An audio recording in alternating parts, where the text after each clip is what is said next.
G'day, welcome back! Not to brag, but I'm really good at problem solving and it is the sole reason why I can make literally anything. In fact, you should write this down. Problem solving is what separates those with or without skills and those who successfully fake it till they make it, aka me.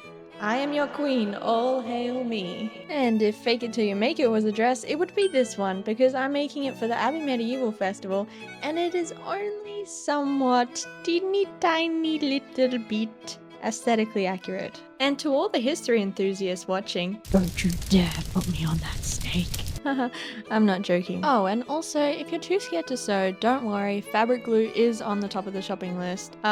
Tudor gowns, that's what I'm gonna make. So, I don't know if you care about history or not, I'm indifferent, but here's a quick rundown of what historically is required of a Tudor gown.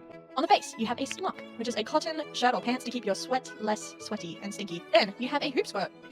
Next, you have a hoop skirt and hip pads to give you that oomph, that volume, keep your legs nice and breezy. Then, you wear a laced girdle, which is stiff in the bodice to give you that snatched and structured look. Then, you wore a false apron thing to make you seem rich, like you had many different skirts, which you don't because it's all fake. And of course, on top, you have the petticoat, the beautiful final outer layer with detachable fore sleeves. There's so many layers. Shrek will be living his best life with how many layers there are.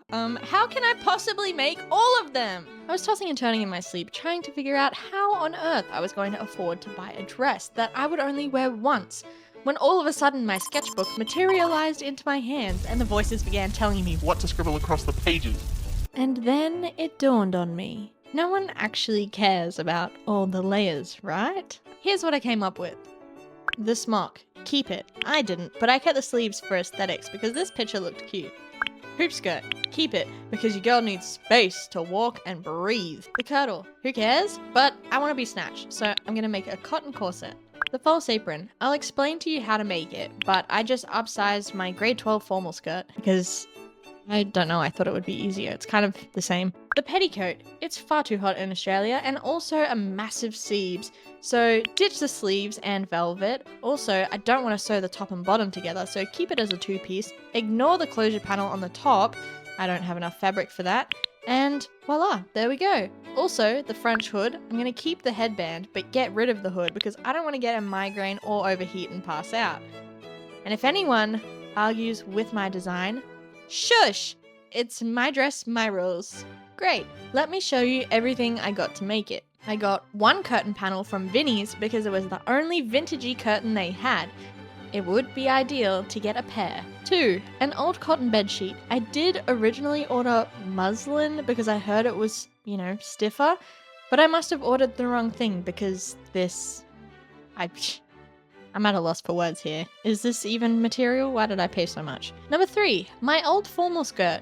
You could thrift one or just make the false apron thing, but I had a skirt with lots of layers and I went, yep. Number 4, a thrifted cotton boho top because I didn't have a smock. So that's that. Number 5, a plastic sun visor. This is for the hood. Number 6, a thrifted pearl necklace that had a brooch thing already on it. Number 7, thrifted sewing thread. You could buy new stuff. Or number 8, fabric glue. That's a must. I forgot to tell you that is at the top of the list.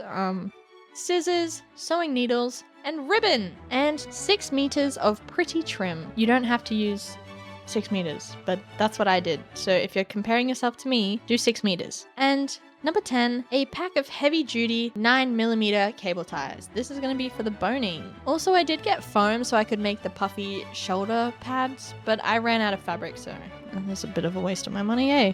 The necklace and the hoop skirt. So, the necklace actually came like this. I just added some extra chain along the back so that it can droop more, and I sewed a brooch pin behind the little thing so I could pin it in place on my dress. Okay, so this is the most cooked thing you'll ever see, but for the hoop skirt, I didn't like the levels that mine originally had, so I took it apart and I used tape to hold each level in place, and I safety pinned the fabric that I gutted from my formal skirt. Hi, future Jaden here.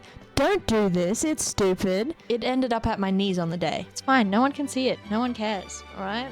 To make the skirt, hold on, I'm gonna do some math here, guys, don't freak out. Cut a rectangle that is 3/4 of your waist measurement, multiply that by 2 or 3, depending on how gathered you want it. I think I did 2. And the length is just from your waist to the floor. If you have a curtain, you might be very lucky and have a neat loop on your waist edge like me.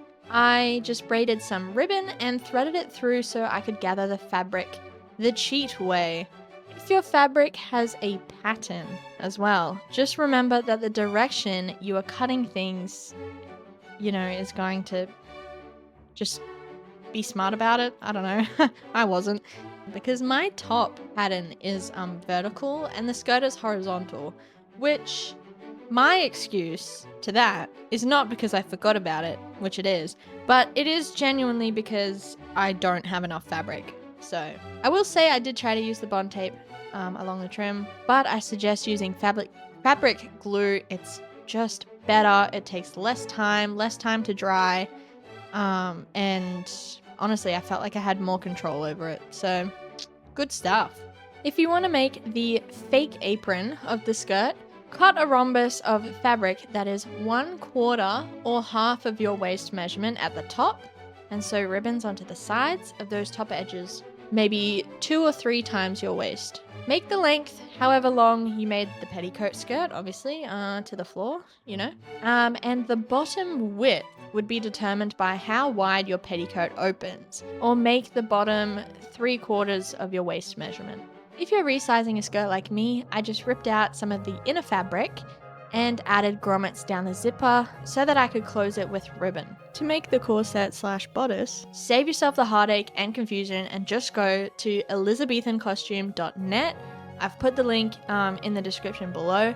Bless whichever soul made this corset pattern generator, because I don't have a printer and every single tutorial I watched didn't help or didn't give me the math that I needed to self-draft a pattern. It literally generates the pattern for your measurements and tells you step by step where to draw each point so you can draw the entire pattern yourself. After that, leave 1 centimeter seam allowance and cut out 3 pieces of that pattern on the folded edge of your cotton bed sheet and 1 piece of that pattern on the folded edge of your outer petticoat fabric. Pro tip, don't use a whiteboard marker to trace your pattern. I forgot, and so I cut right along the pattern, and then I had a slice in there. So I hand stitched it back together and left extra fabric along the entire bottom seam allowance. While I was hand sewing the pieces together, I just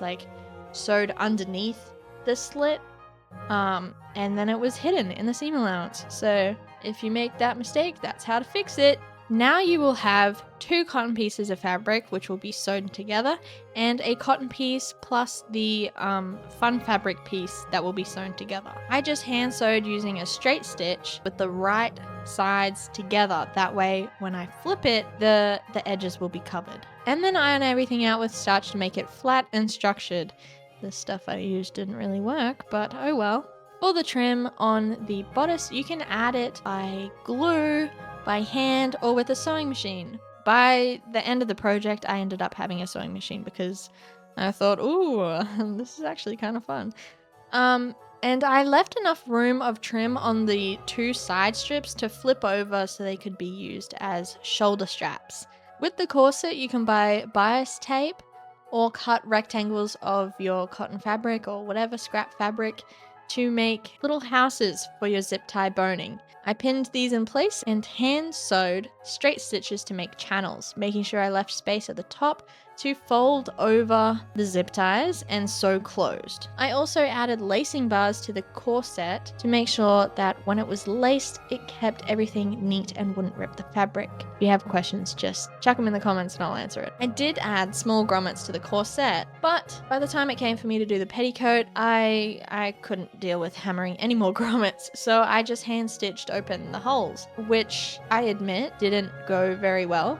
because I was distracted watching Young Sheldon, and finally making the headband. I cut the tennis cap little by little until there was an arch height that I liked, which was about 4.5 centimeters. Then I put fabric glue on the tall part and glued down a piece of leftover fabric to it. The good thing about fabric glue is that you do have a little bit of time before it starts to set in place. I was running out of fabric, so I couldn't flip it too far over the back, so I just did the best I could, and I glued down some black felt. I rolled up a strip of fabric so that the edges of that strip were hidden, and I glued it to the headband portion of my little hat. I covered where the two pieces of fabric met by stringing together some pearls and used fabric glue to hold them in place. Any other year this would have been a very hot day, but it was cold, rainy, and very muddy, so here we are. As you can see, my hoop skirt didn't hold up too well and nearly fell off. I highly recommend wearing a full smock underneath because the grommets were stabbing my back all day. I'm literally so upset at myself because the top was so beautiful, but I went ahead and ruined it